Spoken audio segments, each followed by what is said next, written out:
and we're going to be getting into these 5 sections, but really it's going to break down into why we designed the program the way we did, what we did to accomplish the successful delivery of the program, what did we learn along the way about what it takes to design and implement this kind of program, and specifically what we mean there is what sort of market characteristics and what sort of attitudes do you need to have from the regulatory agencies to make the type of program that we designed and delivered actually be successful. And then lastly, we'll introduce you guys to the online toolkit, which was a major component of the DOE program. We've worked with MBI and our other partners over the last 6 months or so to put together what we're calling the online toolkit and an implementation guide. And we'll show that to you later, but what it has is a series of tools and lessons and training tools to help folks implement a program based off of the lessons that we learned. And at the end, we're hoping to have a little bit of time for questions, as Connie mentioned. We look forward to hearing from you then. So before we hop in, just a brief reminder to folks on why this type of work is so very important. So the small medium business space, defined as businesses that are under 50,000 square feet, make up 90+% of the commercial sector. It's about 50% of the commercial energy use, and they total 4+ million buildings in the United States. And so it really represents a key market vertical for utilities and for implementers like Ecology Action and MBI. And it really represents a mostly untapped opportunity to save energy and really impact the day-to-day lives of these small customers. And then again, as if this introduction wasn't enthralling enough to keep you engaged in the rest of the presentation and to listen to the M&V and the rest, just another tease. We'll be showing you guys a free, publicly available online toolkit when we're done doing this presentation. There are several instructional videos that you're going to want to see. And with that, I will hand it off to Malin to discuss the background and to give you guys the full impact. Great, thank you. Thanks everybody for joining. I think we're across 3 time zones here at least, maybe more. There's 230 people who are signed up, and that includes utilities, regulators, nonprofits, for-profits, M&V firms, consultants. So thanks everybody for taking the time to join us today. I'm going to talk a little bit about the background, and I wanted to start with the context that we were working in the direct install market, and really what the state of the art that's out there that we were basically building off of. What DOE really saw as an important stepping stone was this middle, deeper DI 2.0. So we're going to start, I'm going to walk through a few slides to describe DI 1.0, DI 2.0, and SmartScale, which we believe is really DI 3.0. So traditional direct install that's happening all over the country still, particularly in emerging efficiency markets, is 100% free to the customer, and it's driven by contractors mostly, driving around, finding customers to give free things away. They're free efficiency upgrades, usually 95% lighting, averaging about 2 to 3% off of baseline. There's a lot of stranded savings in those programs because most refrigeration and HVAC aren't realized, and many of the lighting applications aren't realized. Usually one-to-one replacements, fixture for fixture, no redesign or removal of lighting that's not necessary, that type of thing. And consequently, those are really expensive to utility sponsors because they're having to pay for the entire upgrade to the customer. Over the course of 15 years, Ecology Action developed something called Direct Install 2.0. We certainly aren't the only ones who are running this type of program, but it is the next evolution, and really I think this is what DOE saw. Other firms that have run similar programs that we're aware of like this, Lime Energy has done some of that, RHA is doing some of these types of elements of the programming. But the average savings in DI 2.0 that we developed is 8% per facility. The average customer copay, instead of it being 100% free to the customer, is about 30% of the total job cost, and that averaged out to be about a 1-year payback for customers. More than 40% of the savings is coming from non-lighting, and the more expensive measures are actually offset by the cost benefits of the less expensive measures. So that bundling is key for the comprehensiveness. And as Colin mentioned before, we're able to do 16,000 start-to-finish retrofits like this. So it's pretty well established, but we needed to figure out how to take it to the next step to get to that 20% that the DOE was wanting, and be able to figure out how to scale that and move some of the scaling bottlenecks.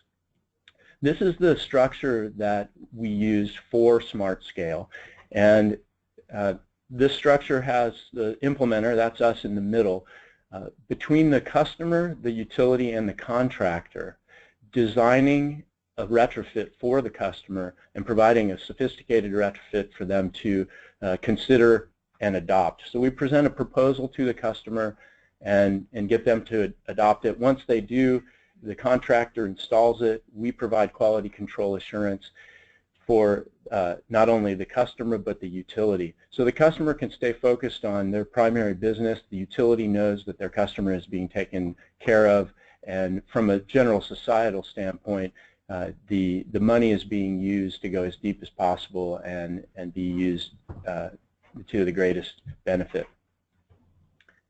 One of the inherent scaling issues, though, in this model is that having a third party in the middle is a bottleneck, and that's one of the things that we started to work on, really, is to try to remove that bottleneck. I'll describe that in a little bit more detail.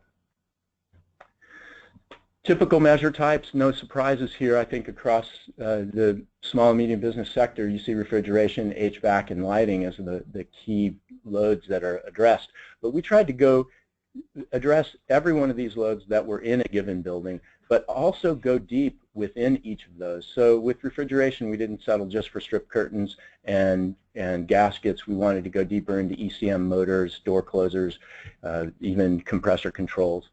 With HVAC, we would have liked to do some replacements, but that didn't actually work for us. But we were able to get some optimization in fan motor and economizer optimization. We did some vending controls. And with lighting, we really focused on all of the applications in the building, things like merchandising lighting, exterior lighting, specialty case lighting, that type of things. Really focused on the newest technologies and controls as well. So what did we actually accomplish through this? We completed 729 retrofits over the course of this 3-year program with SMUD customers. And by the way, in case it wasn't totally clear, we're working with SMUD already to deliver this program in their region for their small and medium customers. And the DOE effort really helped us turbocharge that effort. And the results here were pretty impressive to us. We were able to make quite a bit of headway from our previous work in DI 2.0. So you can see that in rough numbers, lighting was 50%, refrigeration was 40%, and HVAC was 10%. And we were able to deliver that across a really wide segment of the small and medium business sector. So you see a lot of restaurants in there. You would expect that because there's quite a bit of refrigeration, but a good distribution across the building types. We really focused on the smaller customers. You see full 50% were under 30 kW. So these are really small mom and pop. That's starting with the dark green over to the left. We did have 50% that were over that, but fully 85% of the program was under 150 kW in size. So really trending toward the small ones. This is a snapshot of just the whole program and what we were able to accomplish. As I mentioned, 729 jobs, 47 million kWh over the 3 years, and that was first year annual kWh. we were able to accomplish that at 32 cents per kWh, and I think, as most of us in the industry know, that's a good, respectable number. It's not the lowest number you'll find, and certainly not the highest. We see programs at 50 cents per kWh and even higher than that sometimes. So those of you who think in terms of lifetime kWh, that's 3.5 cents per kWh. Our TRC was 3.1, and TRC of over 1 is usually deemed to be a good cost-effective investment of ratepayer funds for efficiency programs.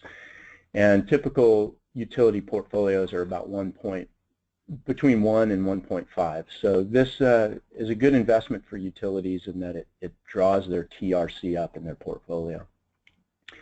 Our average customer copay was 29% of the job cost, so we were able to get the customers to really participate in this funding of this program. That ends up dropping the total utility cost, and therefore the increases the yield to the utility for the dollar that they spend.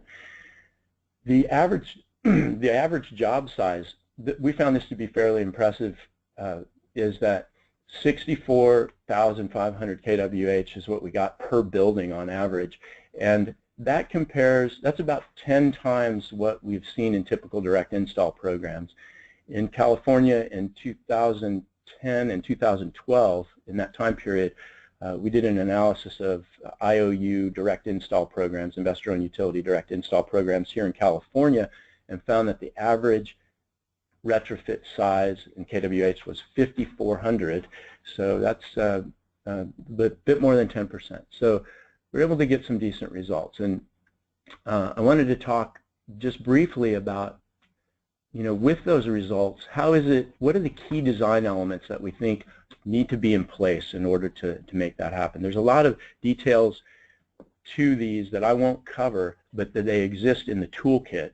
And Colin's going to run you through the toolkit just to see, show you how you can get into these details. But there's a lot of resources on this. But I'd like to just hit it on a high level. Is that the contract that's held between the utility sponsor, which is usually the utility, and the implementer, should be a performance-based contract, and that is paying based on kW or kWh, based on energy savings, rather than being paid on widgets or a time and materials basis. So empirically, as we were studying programs across the country, we really found much greater yields per dollar in programs that were set up with contracts that were performance-based. The second imperative design feature is to be able to calculate savings accurately. Typical approaches use deemed calculation methodology, which is not accurate on a site level. We've developed something called the modified lighting calculator, which calculates using the existing equipment in the building times and its replacement equipment times the hours of operation, some interactive effects, which gives a very not precise but accurate view of what the customer will see on their bill. That drives two primary design features that we think are super important. The first is that we're able to compensate our auditor team that's out in the field for going deep and finding the least efficient buildings and creating a retrofit that saves as much energy as possible in those buildings. So when they do well, they do well. In other words, they get paid more when they do well, and that wouldn't be possible with deemed. And the second area that's really driven, a design feature that's driven by our accurate calculations, is that we're able to present to the customer a investment grade proposal for their retrofit. So we're expecting these customers in many cases to spend thousands of their own dollars to upgrade their facilities, and that's on the promise that that money will be returned to them in a given payback period. That's a year. Typically that's 7 months to 2 years, but it can be thousands of dollars, and we would not have the confidence to ask for that kind of investment from from the customer if it wasn't for this accurate savings calculation. So that's really core and essential. And we've described that approach that we use in the toolkit. I should say that utilities find that very important too, that it gives them the confidence to ask for significant financial contribution for these upgrades to their customers. If it was based on deemed and that savings didn't show up on their bill, that could be a customer service issue. The third area is our incentive and measure model. We have a tiered measures list and a corresponding tiered incentive list. So the tiers start with the lowest hanging fruit, easiest to install, cheapest, most cost-effective, or I should say least expensive, most cost-effective measures in the bottom tier. And the top tier is graduating up to the more cutting-edge measures that you see, LED fixture replacements, HVAC optimization, that type of thing in the top tier. And the incentives increase as the tiers increase to be able to take the sting out of adoption for the customer to say yes to these. Oftentimes, it's even such that in the top tier, the complexity of the measure and the ability for the customer to really understand what it is that's being proposed increases. So having a little bit extra money in that top tier really has helped us get good adoption. We increase the rebates for the small customers as well. So they have higher rebates, and their cap on rebate is higher than other larger customers. They tend to need that in order to move, and it increased participation in the smaller customer groups that you saw in that previous slide showing the distribution of size. One of the contractual features that we really recommend having in any of these efforts trying to go deeper is targets for the savings distribution across the tiers, so that a preponderance of the savings doesn't gravitate to what's easiest for the program to sell, and that would be the first tier. These are the targets that we had in our program, and we largely reached those. It's hard to land on a 0 in every one of those. In other words, 30%, 50%, 20%. But we were able to reach those significantly, a little bit heavier in the middle tier than this target, but SmartScale did largely achieve that. The fourth element that we think is really important for scaling is being able to use the contractors to their highest purpose. And in DI 1.0 that we described a little bit earlier, contractors generally are not having to specify or design deep retrofits, and they're certainly not having to put any sales grit into selling retrofits because they're not asking anything of the customer. What we really focused on was up-leveling our contractor pool so they could be more powerful and help us scale this better. And there was 3 key ways that we did that. The first was encouraging them to represent all 3 of the measure end use types: lighting, refrigeration, and HVAC. And those of you who have worked in this industry know that generally it's 1 contractor per end use. We were actually able to accomplish 2 end uses for several of our contractors, which was really great because it reduces the amount of time that we have to manage a given contractor on a given job, so that makes the program more efficient, increases cost effectiveness, and it's less interruptive or less hassle for the customer too, because they're dealing with fewer contractors. The other 2 ways that we really worked with contractors, one was to help them spec more deep energy savings, so really go deeper in those end uses. That was aided by our incentives, tiered incentives, which rewarded them for going deeper. And the third was to harness their actual book of business. For example, if they're an HVAC contractor, they've got a whole set of businesses that they have relationships with. We really work to tap into those. That helped reduce marketing costs and increase the reach of the program.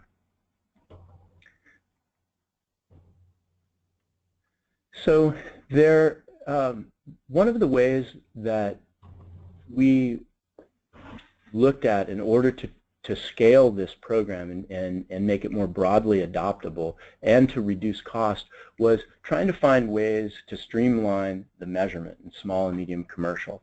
I think a lot of us who have been in this business know that the typical ways of doing energy efficiency calculations, energy savings calculations, are burdensome and costly. There's a lot of regulatory burden often that goes with that. We designed this 4 years ago, and we worked with NBI, and NBI's role in this M&V effort, the measurement and verification effort, was twofold. One was to evaluate, did we get to 20% savings? And secondly, what is the best approach for M&V to scale? And we were experimenting with the use of meter data as a way of calculating energy savings. We approached it with two methods. The first was using this whole building pre and post meter data, pre and post retrofit meter data, using NBI's tool called First View. First View is an inverse analysis tool that weather normalizes the retrofit and the meter data. It requires the use of 1 year pre and 1 year post retrofit data. And that's monthly data, not interval data. In parallel to that, we use traditional ex-ante engineered calculation methodologies. Most people are familiar with those as deemed or calculated approaches. I described our modified lighting calculator, which was also part of that. So I guess I should say, my own naive view 4 years ago, I thought, oh, this will be great. We'll use the meter data as the absolute measure of what happened in the buildings, and the ex-ante calculations will be able to determine how far they are off of reality. Well, it didn't actually work quite that way, and I think we learned a lot from it, and it was a valuable lesson, even though things turned out a little different than we thought. So let me go into that just a tad. Of the 729 buildings that we did, there were 445 of them that we requested data from the utilities on, and it was 445 because we needed a full year's post-retrofit in order to get that data and be able to analyze that data. The two utilities we were working with were SMUD on the electric side and PG&E on the gas side, because PG&E serves the gas to the SMUD customers. Both the utilities were super interested and cooperative in this effort, and we had great experience working with them. Notwithstanding, there were a lot of data sufficiency issues that we were unable to get full year pre, full year post, and many times post data was a lot harder to get than pre. There was issues with the quality of the data, missing pieces of data, and there was really often a poor correspondence between the meter and the space that was retrofit, and there was problems there. So we ended up with 43 buildings out of the 445 that we requested data on that we were able to do valid metering runs in First View. And the results, while limited, show that, and this was a combination of both our ex-ante and our meter-based approach, that the savings that we achieved ranged from 8 to 33% across the buildings that we treated, and that interestingly, the meter data approach and analysis showed 50% less savings than the ex-ante typical approach to calculations. I had a chance to see a presentation by an implementer from New England on Monday that showed very similar trend as well, actually meter showing 30% of what the ex-ante value was. So this is going to be a big challenge as places like California move towards metered savings, as is required in 802, and I know other parts of the country are really moving towards that as we're looking at purchasing, as they're looking at purchasing efficiency as a supply-side resource. So really one of the upshots is we didn't have solid data to be able to get a definitive average savings for all 729 jobs, but we're estimating that about 40% of the sites reach that 20% savings value. One of the upshots, too, I guess, is that metering's not quite ready for prime time, and we're going to keep working on that. I'd like to turn it back over to Colin to go into the toolkit so that we can show you what we've developed for implementers, regulators, and utilities to try to dig deeper into some of what we've learned. Thanks, Malin. And so with that, assuming that the technology will cooperate with us, we will go ahead and actually show you the online toolkit. And before we do that, we just wanted to give you a brief rundown on how it's put together and why we think it's a great tool. So it's web-based rather than being published. So we're hoping it doesn't end up on a shelf. Means that the partnership can keep it updated as we learn new lessons from the program, and so it's easy to navigate. We'll show you the website in just a minute. We made it as interactive as possible by putting together a series of introductory videos for each chapter, and we'll show you one of those. As I mentioned at the beginning, there are a series of tools that can be downloaded and used by anybody. And the website is not restricted, so folks can sign up and log in and go ahead and take advantage of those websites. And then potentially the most valuable piece of the online tool is this ability to connect with Ecology Action. And as you go through and you take a look at the videos and you learn more about how the modified lighting calculator works, you can contact us through the website, and we'd be happy to connect with you and answer any questions you may have, and if feasible, put together a presentation to help your teams get up to speed. And really the idea here is that this tool, we think, and the components that are included in it are really valuable for the whole gamut of implementers and regulators. Whether or not you've had a program up and running, or whether or not you're just trying to design a new one, we're hoping that there are pieces here that you can use to either accelerate your current delivery or accelerate you getting started with a new program. And we hope that by offering these for free to the public, that folks will go ahead and take advantage of those. And with that, I will show you one of these videos, hopefully. Yep. So this is the website, and we will just show you the introduction video here. Hi, I'm Colin Clark, Senior Program Manager.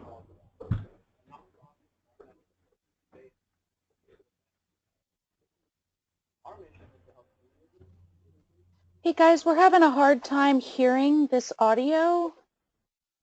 The United States Department of Energy for the last 3 years on a program we call SmartScale. SmartScale's goal is to accelerate the energy efficiency marketplace, help customers save more energy, and help contractors build their business. We've developed a series of tools and techniques, and we're excited to share them with you. If you're interested in learning more about this toolkit, please fill out the form below. We look forward to hearing from you.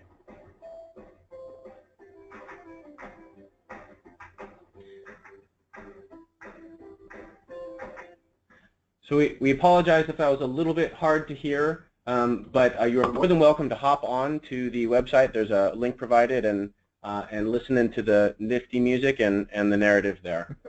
If you are interested, then you just go down here and log in, and I'm just going to do a brief sort of tutorial on how the toolkit is put together so that folks can take advantage of it. You'll see that running down the left side here, we've broken the website into a series of what we're calling chapters. And for folks who are interested, you can see that there are all sorts of tools that can be downloaded, project inspection checklists, review checklists. The modified lighting calculator that Malin mentioned earlier is here and available for folks to download. It's been approved by the Public Utility Commission for use in California, as well as the Energy Commission to be used with municipal utilities. We would highly recommend, you see it in red there, that unless you're an engineer, and maybe even if you are an engineer, that you download the tutorial here to learn how to use that tool. If you can't figure it out, let us know. Really, we tried to put as many tools on here as we possibly could. So examples of customer forms, examples of sell sheets that you could use to communicate with your customers the value of your program, and examples of how you might characterize the benefits of a program like SmartScale are available here. And so we're really hoping that folks will take advantage of this free resource. And as I mentioned, if there's something on here that you take a look at and have a question about, please feel free to contact us here at info@EcologyAction. And then the last piece that we wanted to mention and show you guys is this implementation guide. And this document is also available for download on the website. And this really is the narrative version of the webinar that we've put together today. And it covers what we learned in the program, the barriers that we are addressing, the lessons that we've learned by running the DI 1.0 and 2.0 programs, an introduction to the program, and then implementation steps to success. And we really go into great detail on what we learned about the different measures, how to get comprehensive measure mixes adopted by customers, how to work with contractors to help them up-level their ability to specify and then install projects, how to work with your regulatory agencies to get programs like this adopted, and then descriptions, a narrative description of the various tools and resources that are on the website. And with that, I believe, Connie, that we are ready to move to the open discussion portion of the webinar. Well, great. So we had a couple questions so far. Please, if you do have more questions, send them on in. The first, for office, what is the average building size in terms of square footage? So the program was focused at buildings that were under 50,000 square feet. Most of the buildings that we retrofitted were well under that threshold. And either Kevin from the M&V perspective or Malin from just a market perspective, do you have that number off the top of your head? I don't. I really don't. I wish I did. I do know that it was, your point about under 50,000 square feet is absolutely right. We just had so many, 5,000, 10,000 square foot buildings that are mom and pop type office buildings that you would see in a given downtown of, non-metropolitan type area. Yeah. Oh, okay. Kevin, was there anything you wanted to add there? I don't have it off the top of my head, but I can work on that and get back to you in a couple minutes. That'd be great. And I do know, just as sort of a proxy for that total square footage, Malin went fairly quickly through it, but earlier on in the presentation, when he was commenting about 50% of the buildings being under 30 kW, it means that these customers were on the smaller side of the small medium customer size. And so, and then I think a full 75% were under 150 kW. And it's not a perfect correlation, but we were pretty happy to see that this ended up serving a pretty good amount of small customers. Okay. The next. I just did a quick calculation, and the average that I came up with was about 10,000 square feet. Great. Okay, next question. The savings range is referring to metered savings? Hello? Yeah, I'm not sure I understood the question. You said, is the savings range referring to meter savings? Is that right? Yes, yes. Kevin, that is a question, I think, for you, the 8 to 33%. The question is that, is that based on metered or ex-ante? That was metered. Okay. Do you think the fact that metered data showed 50% of ex-ante savings reflects the limitations of metered data for this use, or the overestimation of ex-ante estimates? Kevin, what would you say about that? I don't think we can definitively say that it's one or the other, especially since we had a pretty limited data set. But I think it's going to be a combination of both. And if others are seeing the same trend as Malin mentioned, then maybe it's more on the ex-ante savings, but we can't say definitively at this point. Okay. I think that the only thing that I would add there is just that because this program didn't use strictly deemed values, because there's some level of specification on a site basis using the modified lighting calculator, using a deemed value for the new equipment and existing values for the wattage of the existing equipment, and then actual hours of operation, and then some deemed interactive effects, that we think that the ex-ante numbers should be closer than if they were just deemed. And that, just to highlight, I think, and Kevin was mentioning it, and Malin mentioned it earlier, that the lack of data, or the lack of sufficient data, I think really skewed our ability to compare the metered savings versus the ex-ante savings, and that there's more to be learned there, but that one of the really valuable lessons from running this program was that I don't think we can just assume that meter savings are going to be sort of the end-all, be-all silver bullet for these types of programs, that there's more work to be done to figure out how to get the data, how to calculate it in a way that's time efficient and cost effective, and then ultimately what that means when you compare it to the ex-ante savings values. Okay. I see that you have a lighting calculator. Do you also have calculators for thermostats, occupancy sensors, ECM motors, VFD, etc.? It's a great question.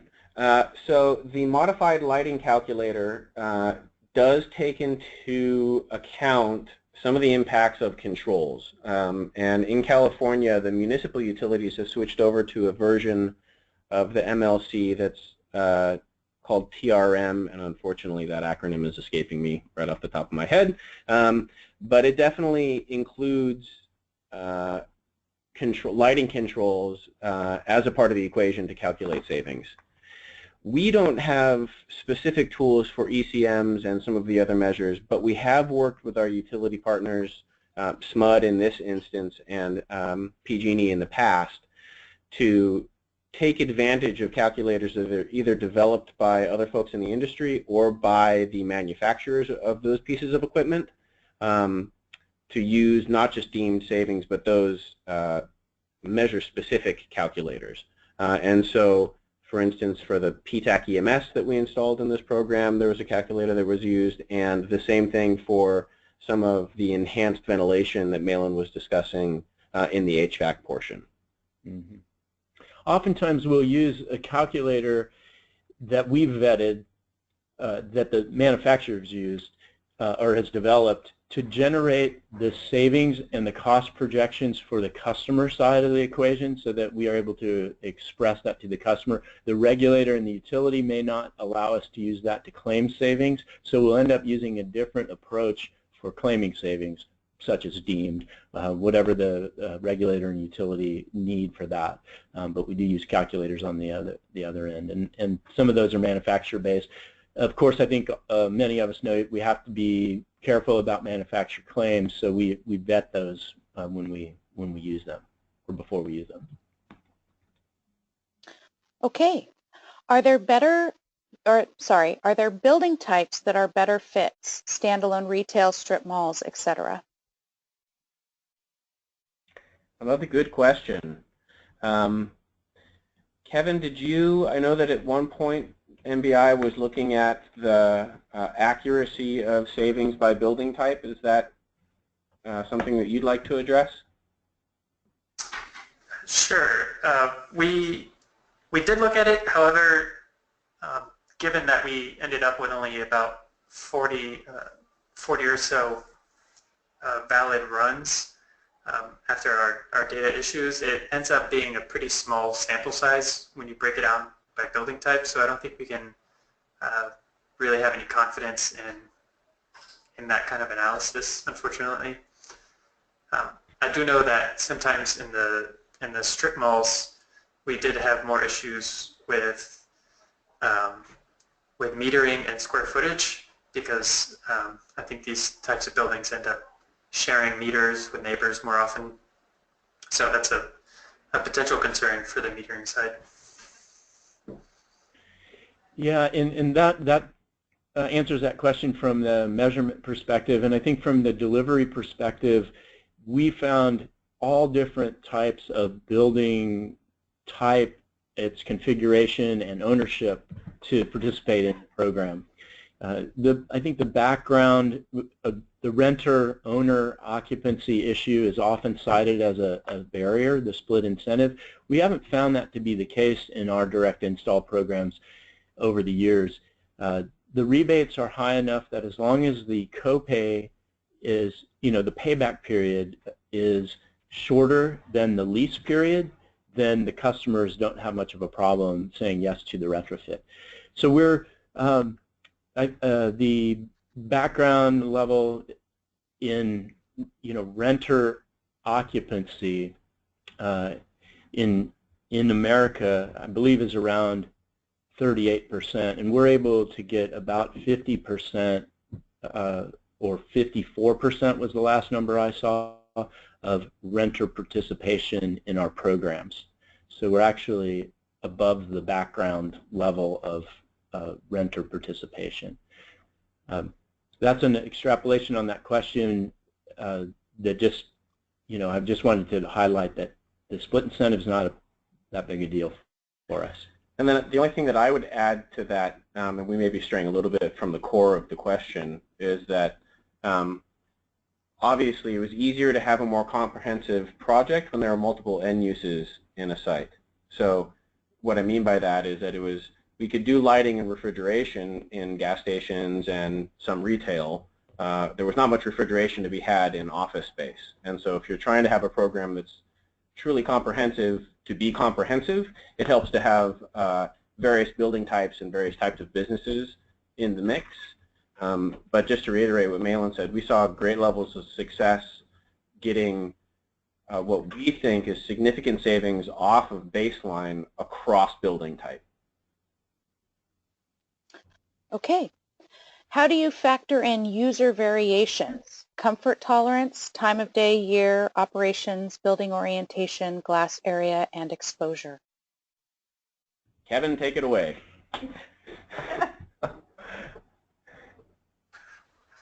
So those types of variations aren't normalized in the first few analysis. First few weather normalizes by comparing the actual outside air temperature to the typical meteorological year average outside air temperature. So the only inputs that go into first view are the monthly data and the weather data, which is meant to be simple so that it's more easily accessible. But in terms of occupant comfort and small characteristics like that, that's a little bit beyond the high-level whole building metering approach. Okay. Let's see here. Where did that one go? Just a second. Got washed away in the snowstorm. There, it did. Describe the collaborative agreement between the gas and electric utility. It's a great question. So Malin mentioned that for the SmartScale program, the Sacramento Municipal Utility District, SMUD, provides electricity for these customers, and that PG&E, or Pacific Gas and Electric, provides the gas. That agreement really flowed through ecology action. So we were the program administrator for SMUD on the Complete Energy Solutions program, which was a program focused solely on electricity savings. We also have a deep and long-standing relationship with PG&E. Both utilities were partners on the SmartScale program, and through those partnerships provided Ecology Action with monthly customer-specific usage data. In this program, they being SMUD and PG&E, did not have a direct agreement. Those agreements were with Ecology Action through the SmartScale program. Okay. Do you have percentages for what measure packages customers chose from among the 3 levels? We have the savings pack. We have the savings that came from those 3 levels, but we don't have the measure counts handy for that. Right. Yeah. And I think the other thing to add there is that they weren't, the way that the measures were presented to customers were not based off of a prescribed package of measures. So our field staff, the auditors, and the contractors that we worked with in this program go out to a customer and do a site-specific audit based off of existing equipment and customer needs. And so there wasn't you're a retail customer, you could take package A, B, or C. Package A has 10% of Tier 1 and 20% of Tier 3 and 70% of Tier 2. It really was based off of what was existing at the site. And we do have the sort of measure quantity data, and that's something we'd have to pull together, and I'd be happy to connect with that person or to ask that question after this in a one-on-one basis to dive further into that issue. Okay, great. When you are making a proposal to a customer, are the proposed savings balanced against the billing data? Does your tool balance the savings against billing data? No. So the savings that are proposed to the customer in the proposal that we're asking them to sign are based off of the ex-ante calculations. So based off of the modified lighting calculator, or based off of the industry calculator we're using, or the deemed values. Our system comes up with what we imagine they're going to save based off of those variables, and the customer agrees to those savings, and generally we've seen that those result in a 7-month payback or a 1-year payback based off of what they've been paying, but not based off of pre-project bill analysis. Okay. Of the 19% other customer types, how many were public agencies or K-12 schools? And can you tell us more about those? So none of them were K-12 schools. And I don't have the percentage off the top of my head, but I do know that we did work in the CES program and then in the DOE program here for some local governments. And what was the second part of the question, Connie? I'm sorry. It was, can you tell us more about those? So there are always differences in working with local governments. Folks on the phone, I'm sure, are familiar from how local governments have to bid out work and how they can decide to say yes to projects. They also tend to have different buying criteria from a cost effectiveness perspective. They can tend to take a longer term vision of what's going to make sense for them. But generally, the way that we approach them is in this program is the same. So we go and we do an audit. We figure out what sort of retrofit is going to benefit them in that given building space, often office or warehouse, and then go through the same process, put together a proposal, and then they find a contractor, utility provides a rebate, and Ecology Action does all the quality assurance on it. Okay, and was there a finance tool like on-bill finance to support customers? There was not an integrated finance tool in the SmartScale project. SMUD, while this program was running, did not offer on-bill financing, and because this was an electric-only program, customers couldn't take advantage of PG&E's on-bill financing.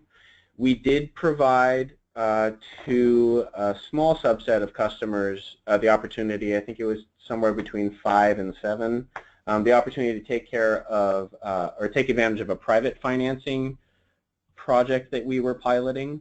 And that really looked like an equipment lease when you got all the way down to it. But there was not much financing that happened as a component of this program. Okay, and I think we have about time for one more good question here before we sign off. Do the savings calculations follow a standard prescriptive methodology, or is there flexibility to use actual site operating hours, HVAC integrative factors, coincident peak adjustments according to specific climatological and building data? Whew. Awesome question, and I think I can answer it in less time than it took you to read it. So the modified lighting calculator does in fact take into account as a variable the existing equipment on site. So it uses the wattages of the existing equipment. It also uses the actual hours of operation as an input. So that's based off of the customer's stated hours of operation. We, as part of the post analysis for making those proposals and then reporting the savings to SMUD, did not take into effect the climatological effects, and we also did not occupancy or weather normalize. Those were taken into account in the first, well, the weather normalization at least was taken into account in first view. And I think as we move forward, you look at some of these tools, there are going to be some very interesting ways to start to put behavior and also occupancy into some of the meter-based calculators, but we didn't get into that in this program. One other thing that was interactive effects between systems. Oh, yeah, thank you. So the MLC does also take into account the HVAC interactive effects. Those are the deemed effects listed in DEER. Okay, well, we had quite a few other questions that I am going to pass along to you two after this session is over to answer one-on-one with some of our participants. Excellent. And it's about time to log off. Thank you guys for your beautiful presentation, and thank you everybody online for watching with us today. Thank you, NBI, and thanks everybody for attending. Have a fabulous day. Thank you, you too. Bye, Connie. Bye-bye.